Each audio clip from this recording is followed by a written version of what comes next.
میں سرکاری ملازم ہوں، میرا خامد رات بھر کمپیوٹر پہ قرآن کی تلاوت لگا کے سنتے سنتے سو جاتا ہے، کیا یہ شرعاً جائز ہے؟ جائز تو ہے، لیکن بیوی کے حقوق بھی تو ادا کرے نا۔ یہ تو باقاعدہ واقعہ ہے حدیث میں کہ حضرت ابو الدرداء رضی اللہ تعالی عنہ کے گھر میں بہت بڑے جلیل القدر صحابی ہیں، ان کے گھر میں ایک ان کے ملنے والے دوست آئے، وہ بھی صحابی تھے، تو انہوں نے دیکھا کہ حضرت ابو الدرداء کی بیوی جو ہے وہ بڑی اجڑی پجڑی اور عام سادہ بادہ کپڑے، نہ کوئی غسل، نہ اچھے کپڑے، نہ کچھ۔ انہوں نے کہا بیوی تمہیں، بہن تمہیں کیا ہے؟ انہوں نے کہا کہ میں کس کے لیے بنوں سنوروں؟ میرا خاوند دن کو روزہ رکھتا ہے، رات کو تہجد پڑھتا ہے، تو میں کس کے لیے کپڑے پہنوں؟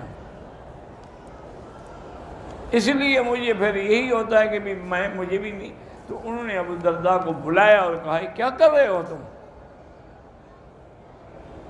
لازماً تم نے یہ نفل پڑھنے سے بیوی کا حق ادا کرنے کا زیادہ ثواب ہے، تم اپنی بیوی کے حقوق ادا کرو۔ ایک دفعہ حضرت عمر رضی اللہ عنہ چونکہ بہت بڑے محدث سے ملہم تھے نا جی، ایک صحابی ہے، انہوں نے کہا حضرت آپ کہتے ہیں کہ بیوی کا حق ادا کرو، تو اس کا حق کتنا ہے؟ آپ نے فرمایا اچھا مجھے تم یہ بتاؤ کہ ایک آدمی کتنی بیویاں کر سکتا ہے؟ انہوں نے کہا جی 4۔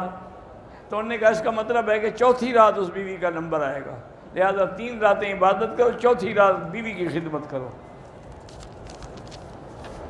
اس کو مسئلہ سمجھ آ گیا۔ پچھلے سال ہم نے عمرہ ادا کیا ہے، اس سال عمرہ کرنا چاہتے ہیں، اللہ توفیق عطا فرمائے۔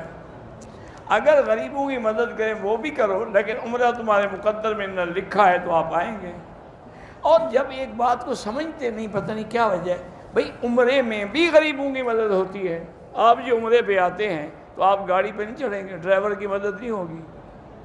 آپ آتے ہیں بازار سے سودا خریدتے ہیں، دکاندار کی مدد نہیں ہوگی۔ یہاں بھی تو غریبوں کی مدد ہوتی ہے۔